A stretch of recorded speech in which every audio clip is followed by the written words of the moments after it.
Welcome to CVOR Conversations. I'm Siân Human, and today we're exploring groundbreaking research at the intersection of faith and family violence. The Anglican Diocese of Adelaide bravely commissioned independent research to examine how their church community responds to domestic violence, sexual assault, and child abuse. They commissioned this research not once, but twice, 20 years apart. What they found reveals both the unique strengths religious communities bring to supporting survivors and prevention efforts, and the difficult cultural changes still needed. I'm joined by 4 guests, 2 researchers from the ARC Centre of Excellence for the Elimination of Violence Against Women, or CVOR, and 2 leaders from the Anglican Diocese of Adelaide who are putting this research into practice.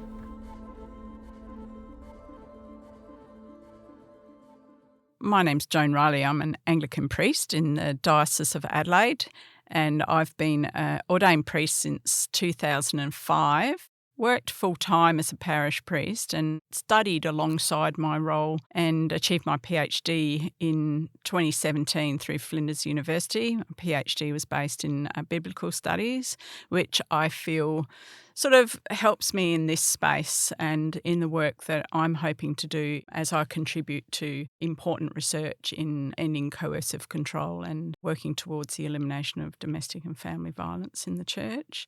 I'm principal of St Barnabas College, which is a college of the University of Divinity. Been there since 2022. My name is Sharon Lockwood. I'm survivor advocate with the Anglican Diocese of Adelaide, a role I've been in since 2021. This role was created through a survivors advocate group that existed within the diocese who advocated for a role to be created as a resource for survivors who might be navigating the National Redress Scheme, the Church's own redress scheme, criminal justice systems, to essentially have somebody that could support survivors but also work with the diocese to improve processes, policies, practices to ensure that they are more survivor-centric and trauma-informed. I'm a qualified social worker, having graduated in 1991 from the University of South Australia. I did my final student placement in a sexual assault service, and I've stayed working in and around issues of sexual violence pretty much for most of my career. I'm Professor Sarah Wendt. I'm currently Professor of Social Work at Melbourne University, but I'm also Chief Investigator for the Centre for the Elimination of Violence Against Women, or CVOR. My name is Dr. Josephine Clarke, and I work as a research fellow in the Department of Social Work at the University of Melbourne, and I work as a research fellow with the Centre of Excellence for the Elimination of Violence Against Women. Thanks, everyone. Sharon, could you give us the background to this recent research? When the church first examined experiences of survivors of sexual violence was 2004 through the work of Dr. Zoe Morrison. She was tasked with researching clergy and church workers' experiences of responding to disclosures of child sexual abuse. Through that, she also discovered that the way disclosures of sexual assault were responded to could be a lot better. It was also a time when Dr. Zoe Morrison was the leader of the Australian Centre for the Study of Sexual Assault, so she was somebody with a passion and an understanding of the needs of survivors of sexual violence. And the church at that time responded to her recommendations and implemented a range of strategies, including training. I mentioned earlier the advocacy efforts of the Survivor Advocacy Group. They have also advocated for this research that was conducted previously by Dr. Zoe Morrison, called the Morrison Report, to repeat that, given that it was, almost a generation, 20 years, to look at the implementation of her recommendations. How has the church culture changed? What has improved, and what are areas and opportunities for further improvement? And so in replicating that methodology as much as possible this time around, the inclusion of domestic and family violence so that it takes a lifespan approach, if you will, to those experiences of gender violence, looking at people's experiences from child sexual abuse, adult sexual assault, domestic and family violence experiences.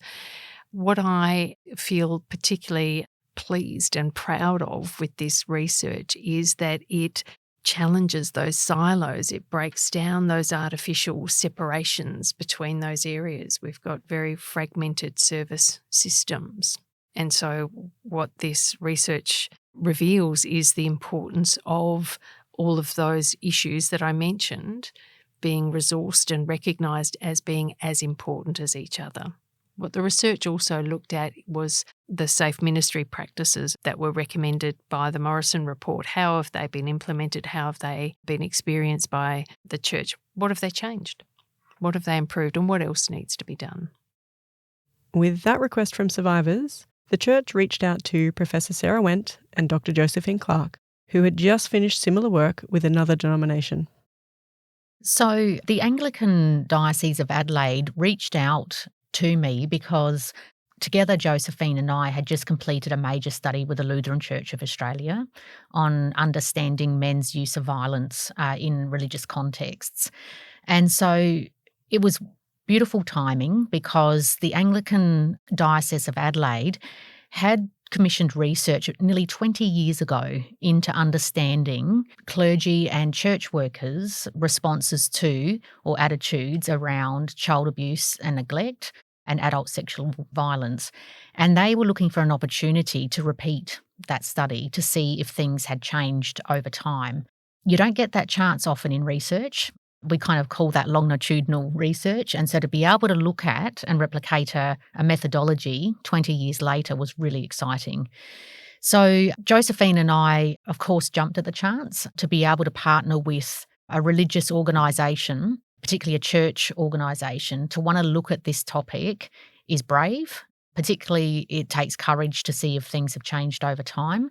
And so I respected that they wanted to do it. And so we wanted to do it with them. So that's how it came about. I think to add to what Sarah's already described, the research was requested by the Survivors Advocacy Group within the diocese and supported by that group and by Sharon Lockwood. So that also contextualises how the request for the research came about and acknowledging that that request was supported and in turn funded by the diocese. So, that's an important part of what circumstances support research done in partnership and how it's understood to be of benefit to, a faith-based organisation like the Anglican Diocese of Adelaide. Examining these sensitive topics in this context must have been difficult. How did you approach this? Josephine and I had to think carefully and ethically through how we were going to conduct this research.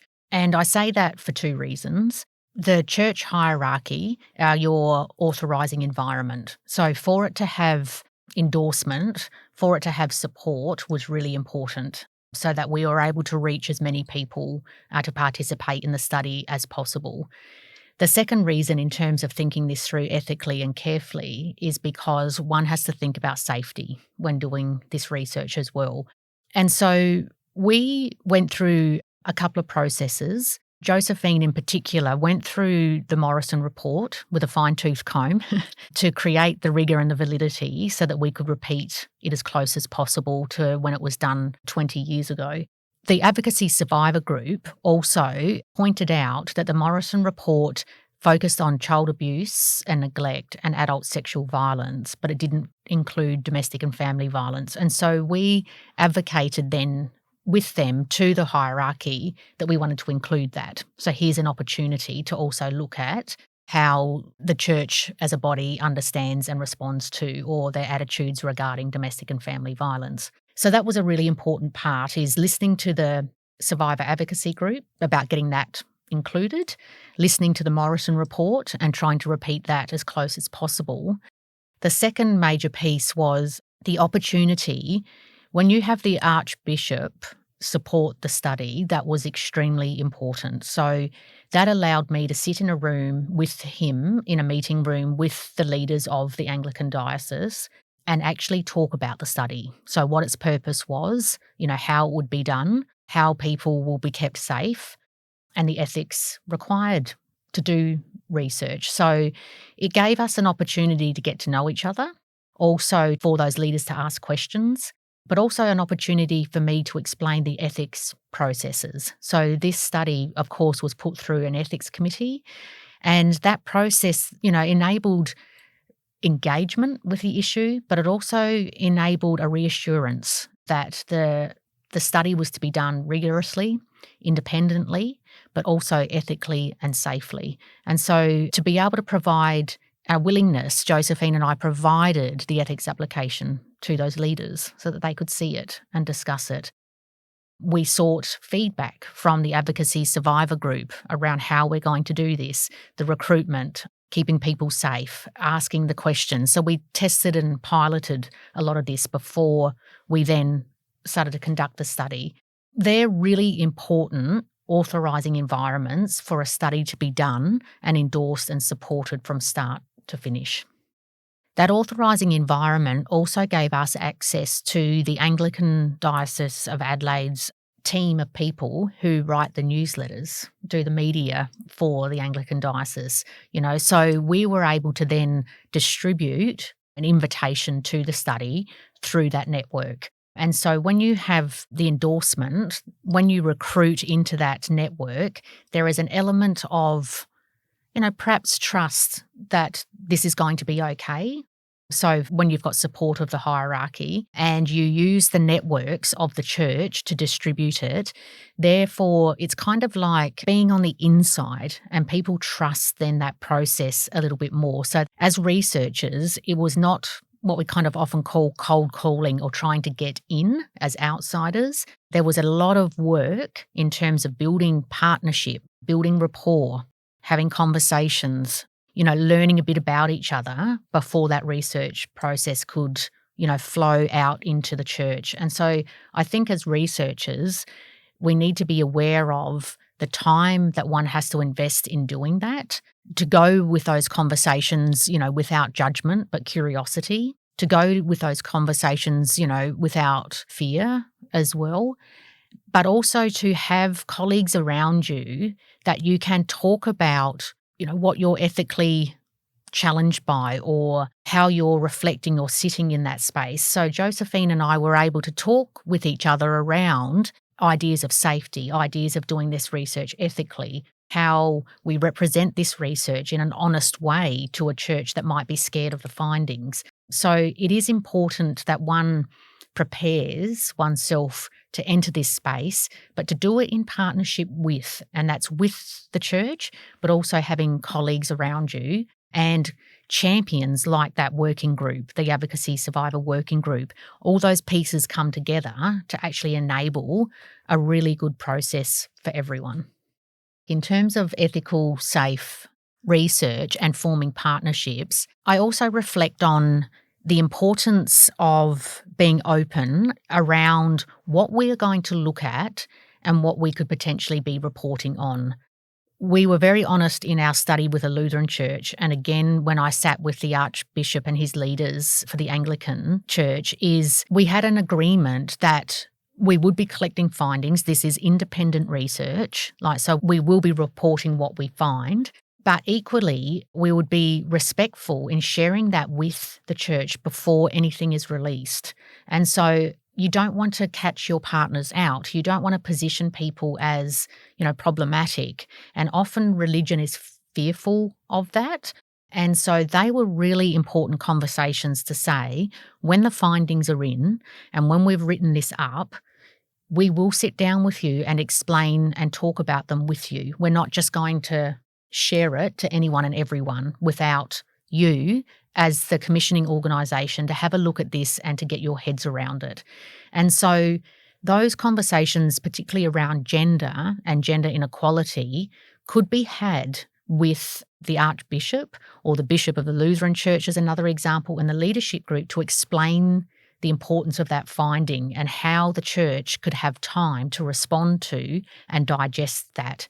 And so that's always been, I think, those two experiences for me have always been positive.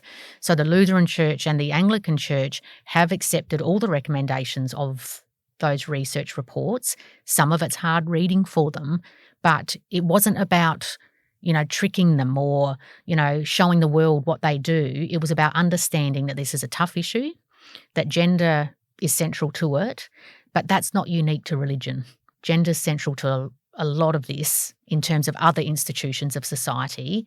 And so it's about coming from a respectful, trusting partnership so that you can have these difficult conversations, then work in partnership with you as a researcher, as the partner of how are we going to release this and say this, and how are you going to respond to it. So everyone is safe in this space that can be very tricky and emotive. And I think part of the ethical and respectful research process and conduct is absolutely acknowledging the advocacy work that goes on within religious and faith communities and engaging with that.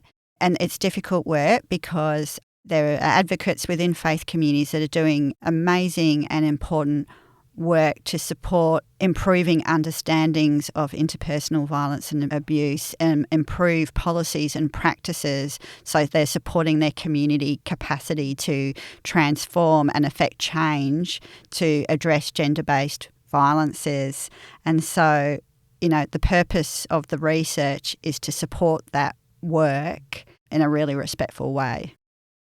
So this is a great opportunity to build evidence about what actually works in this space. And as violence and abuse is such a widespread issue across society, it makes sense for the church to be involved in prevention efforts.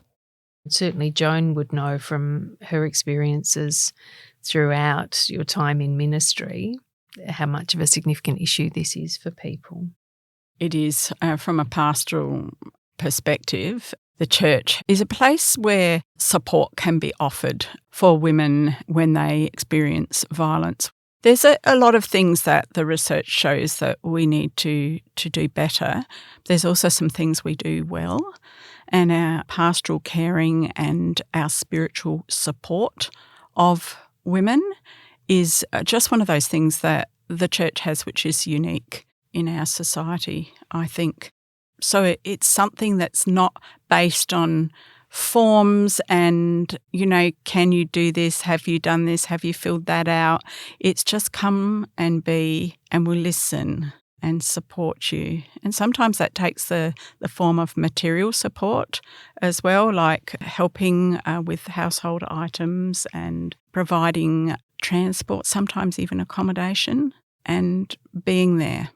So, I guess if people fall through the cracks of the service system, the church is the resource they may turn to, feeling like that will always be there for them. I want to say something else too, though, about self-blame being one of the most common effects of child sexual abuse, sexual assault, domestic and family violence. And I know through working in a therapeutic way in the past, that's a very big focus of our work, helping to separate people from that sense of self-blame and shame. The pastoral care that is provided, though, can take that to a different level, a deeper level. People's self-blame, it cuts a lot deeper for people, and so it can be enormously beneficial and reassuring for people to hear within that pastoral relationship that what happened was wrong, that it was not their fault. And that it's not to do with them being sinful, and they don't have to put up with violence in their relationship. It's wrong. And that's not what they're expected to do. They're No. not expected to accept that and continue to suffer.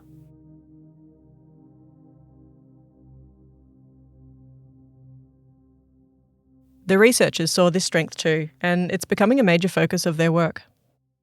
Well, this research highlights the incredibly important role of pastoral care and practice. And I can say that was also a finding from our previous research with the Lutheran Church of Australia.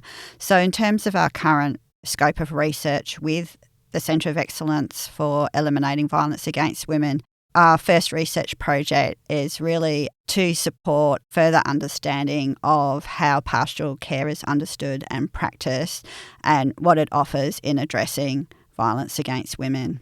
Yeah, so it enables us to come from a strength-based approach, or to look at what is the role of, church communities or religion.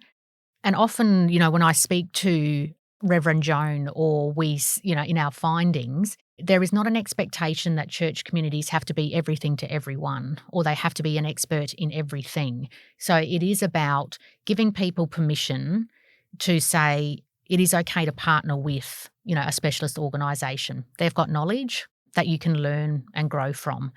Similarly, church communities have a great deal of knowledge, particularly in the form of pastoral care, that people gain a lot of healing from. And so there is that spiritual dimension that we can tap into that allows, people to heal, to understand, to reflect, to grow. And so I think that's a real potential for the church to go, what is our role? We can't be everything to everyone. So what can we do well? And so let's do us well, and that's pastoral care. And how does that solution, sit alongside these bigger agendas of violence against women? What is the potential for it? And so that's exciting in the sense that, we move away from problem observation to how can we do something about this? What is my role in the how? How can I be part of the solution? And that's why I respect church communities investing in research, investing in groups like a survivor advocacy group, because these communities are looking for ways to be part of the solution, and we should welcome that and maximise that. But alongside these strengths, the research uncovered difficult truths about gender and violence in religious contexts. Josephine and Sarah explain. All findings are incredibly important, so a really significant finding, and this speaks to what Sarah was just talking about, the finding that people talk about their experiences and their understandings of recognising and addressing and responding to disclosures of violence and abuse. And those conversations are frequently accompanied by conversations around gendered understandings of roles and relationships and the gender inequality issues people are speaking about. They're often inseparable, those conversations. So if you kind of jump from that kind of observation, you can see that in the findings. Was it surprising? I think it's interesting is that when you ask people for their experiences or their feelings of confidence or their attitudes around responding to child sexual assault, adult sexual assault, and then we had the chance to ask around domestic and family violence, what we found was people's confidence or willingness to respond is much more in child sexual assault. And you could say that's because there's been training and investment in it. But, we could also unpack that, like around we want to protect children, children are innocent, this can't happen to children. So people are much more, we need to do something about this. Whereas you didn't quite see that when you move into adult sexual violence or domestic and family violence. And so you start to see differences in people's comfortableness or confidence in how to respond to that. So, and when you then break that down, you can see that in church communities, and I don't think this is unique to church communities, I think this is happening in other institutions of society, is that people don't have the confidence to respond to or address or support men who are using violence. They'll more lean to victim support than men. And so I think when you find that in a context, again, this is where we're entering a space that we all have to walk that road down. And so to me, I find that interesting that there is still, we talk about gender inequality, we talk about gender dynamics, but when you see it sat up against child, adult, sexual assault, and then domestic and family violence, the general community, church community, and the general community, we're frightened to address, or we don't have the confidence to address men's use of violence, and that says something. I think that says that we need to have more conversations about it so we get the language right and we are more confident talking about it. Because, we can't address it if we can't talk about it, can we? Exactly, yeah.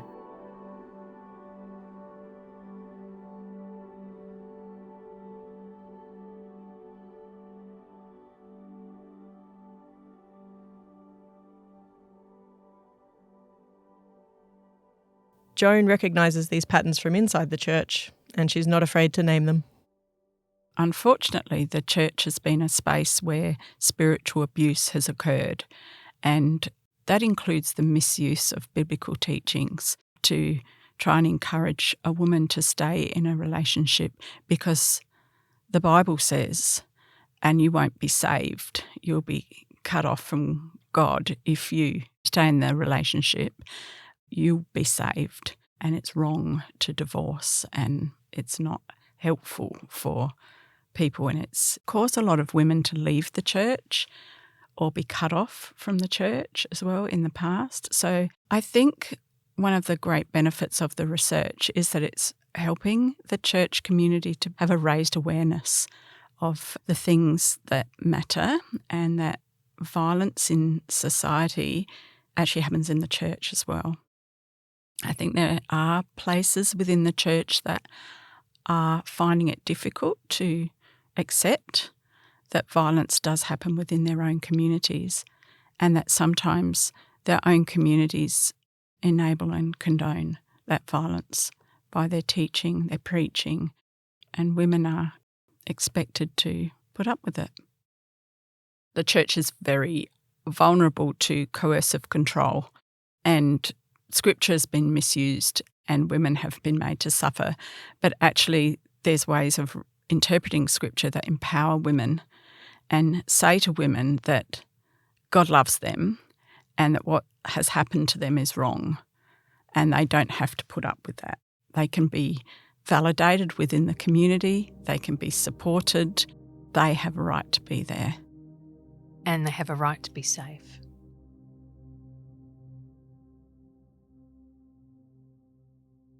I think there is a sort of unwritten expectation that spirituality and faith are private things, but if it stays within the private realm, it doesn't allow the situation to change. So it's important that we talk about it, and it's not always easy to talk about. And in some parts of our church, there's resistance.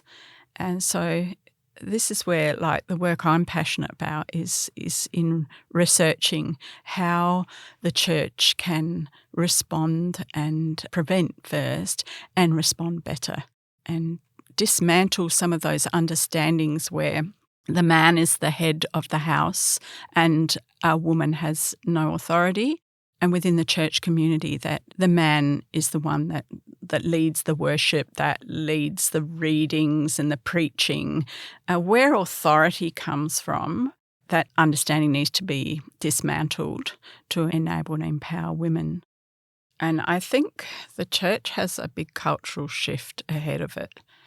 And that includes actually recognising that gender-based violence is part of our story and dismantling the hierarchy of patriarchalism and working towards gender equality, I think. And that's a hard yard for the church, and it's one that has to be travelled. The work of the Adelaide Diocese in this area has been fantastic, but it is also to be acknowledged that the Anglican Church of Australia has conducted its own research into experiences of domestic and family violence within Anglican communities, and that research revealed prevalence rates as high in some areas and in other areas higher than the general population. And so the church has developed a prevention and response strategy, which it calls the 10 commitments for preventing and responding to domestic and family violence. So there are, multiple opportunities for things to work together. One of the things that I think the 10 commitments has enabled is more visibility within church spaces. The 10 commitments have been put on postcards and posters, and Domestic and Family Violence Working Group has ensured that they have gone out so they're visible. That's one of the things that lets people know they can talk about these things here, is whatever they look at around the place. Having worked in the service sector, it is very rare for somebody to ring our service and have never disclosed to anyone. Usually they've disclosed to somebody else before. So making it visible that the church cares about this issue, that people can come and talk about it, and then be that disclosure responded to well, in order to facilitate a referral to a service that will have the resources and skill that that person has identified that they need. I think that's quite right, Sharon, and I think having the posters and the cards and also the connections to the service providers as well is important, but we can't leave it to a poster on a church notice board. That's not actually enough. the work needs to happen as well. Preachers need to preach about this regularly, and until preachers are confident enough to name the misuse of Scripture and the abuse of women, then this issue is not going to go away, no matter how many shiny posters we have on our notice boards. We need to provide the confidence for people to speak freely and speak from a leadership position as well. Our bishops and senior leaders need to be speaking very regularly about this issue and encouraging the clergy and the lay leaders to talk about it and to put it into their sermons, to write reflections in their notices, to say on their websites that this church says no to domestic and family violence. Recognising these challenges is one thing. Acting on them is quite another. Reverend Joan, could you tell us how the church is doing this? We've got training that's happening within our churches now, which is a very new thing in this field. And it's one of the recommendations that's come through this fantastic research, actually, is that training continue.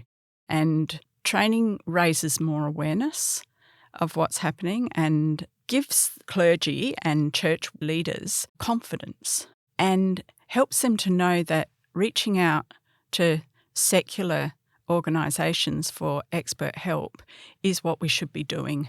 We shouldn't be trying to manage this within the church community alone, because the church is just a part of wider society and we need to be more connected, and women will benefit from that, and that then people will have more confidence in the church. Any open door is one of the common phrases within the sector that you should be able to disclose kind of to anybody, like to your medical professionals or your clergy. And they may not necessarily be the experts to be able to help you at that point, but they should know where they can direct you. And that's what the research highlights for us, is that we need to be aware, we need to support, and we need to refer on, whilst maintaining the contact with the woman, the family, and ensure that they have a safe space. I think that helps with the policy writing and procedures of the church, and it helps at the governance level. The Anglican Church, actually, it's run by a synod, which is like, your synod is your body of people who are elected to make decisions, a little bit parliament-like. And the working group of the synod is what we call a diocesan council.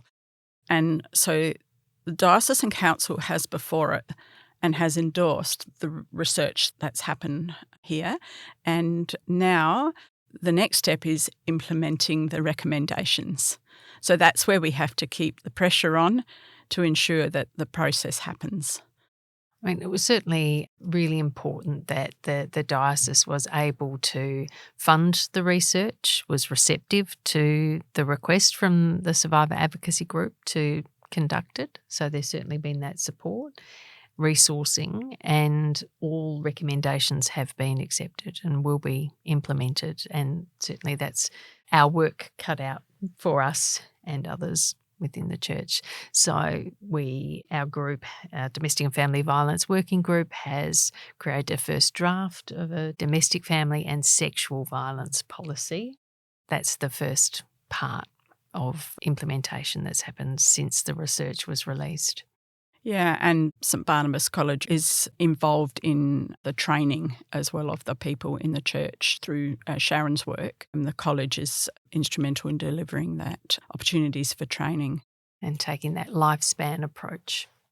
Yeah, I can see between the two reports that obviously confidence has improved over that time. So hopefully this kind of updated training and updated information will continue to boost that in the right direction. Well, it has to be recognised and resourced. And I think that's what this research shines a spotlight on. In terms of the safe ministry, that seems to be an area people are certainly more confident around because it was resourced. But there was a lot of resistance to that in the beginning. It wasn't necessarily an easy journey for some to undertake that training. And I was a training provider at that time when I was working at Yarrow Place. So I know people came into the room, we have to be here. If we want a license for ministry, then we have to do this training. And it was fortunate to get 2 days with people to really immerse into the issues. And then talking about child sexual abuse enables that conversation to segue into the commonality. Grooming happens with child sexual abuse, grooming happens with adult sexual assault. So having people understand those issues of vulnerability, exploitation of vulnerability, misuse of power, usually within a trusting relationship. So having people be able to sit with that and really unpack that in a training context is always done best the longer the training and preferably face-to-face. So it's nice to have the research call for face-to-face training to be a part of the work of the church again. It's a process and it's not going to happen in the short term, but we have to take everyone with us, I think. Otherwise, we leave sectors of the church behind because, well, they're complementarian. They don't believe in an egalitarian approach to ministry. And so that's okay. They can stay in their box. But actually, the whole church needs to change. We call ourselves the body of Christ, and that means we're interconnected. And so we need to move as a body and not leave bits hanging behind. I don't think the church has got 20 years to do that work. I think it's got to be much sooner because in the general society, people are saying no to gender-based violence. And how will success be measured? Sharon? Well, I think there's further research to be conducted. I guess that's what's been unique about this too, and that's why I was so pleased the diocese was receptive to the suggestion of this research, because there are so many research projects that occur that are not necessarily replicated. The methodology isn't necessarily replicated, and so that lack of capacity for comparison occurs. And so I would hope that in future, maybe not in 20 years, maybe a shorter review period, to really assess the efficacy. Progress and efficacy, I think, needs to be examined. Part of the work of our working party has been to provide those resources, and it was also a recommendation of this research, of course. And we have done that. The church had a DV Aware Sunday, the first Sunday in Domestic Violence Awareness Month, the month of May. The Archbishop shared resources from Common Grace and other Christian faith-focused domestic and family violence resources. But there's still obviously a lot more work to be done for that to be integrated, for it not to just be in the month of May, but for it to be ongoing, integrated and to be integral to everyday work that people are doing within whatever their sphere of ministry is.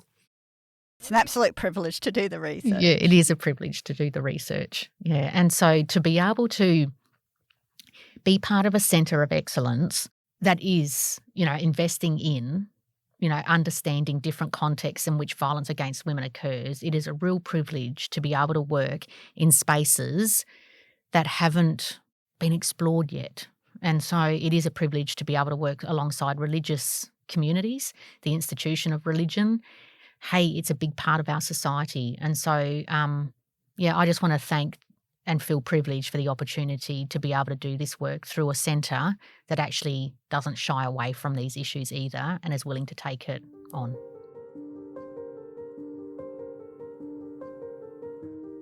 The full research report is publicly available and links are in our show notes.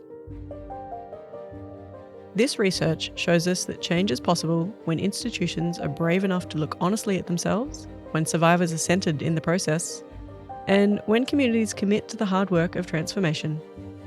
The Anglican Diocese of Adelaide is on that journey, and they're not alone. Professor Sarah Wendt and Dr. Josephine Clarke are continuing this important work, exploring how pastoral care can support survivors across different faith-based contexts, and there's encouraging signs of progress.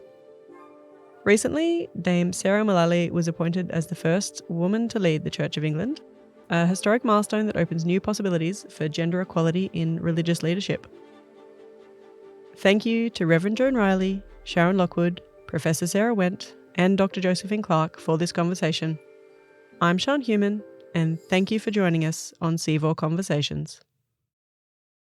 This podcast is recorded on the lands of the Wurundjeri people of the Kulin Nation. We pay our respects to their elders past and present and acknowledge their continuing deep connection to country.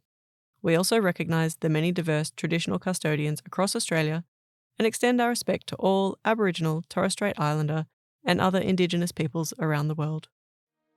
This podcast was produced by Siân Human and Greta Robinstone for the ARC Centre of Excellence for the Elimination of Violence Against Women.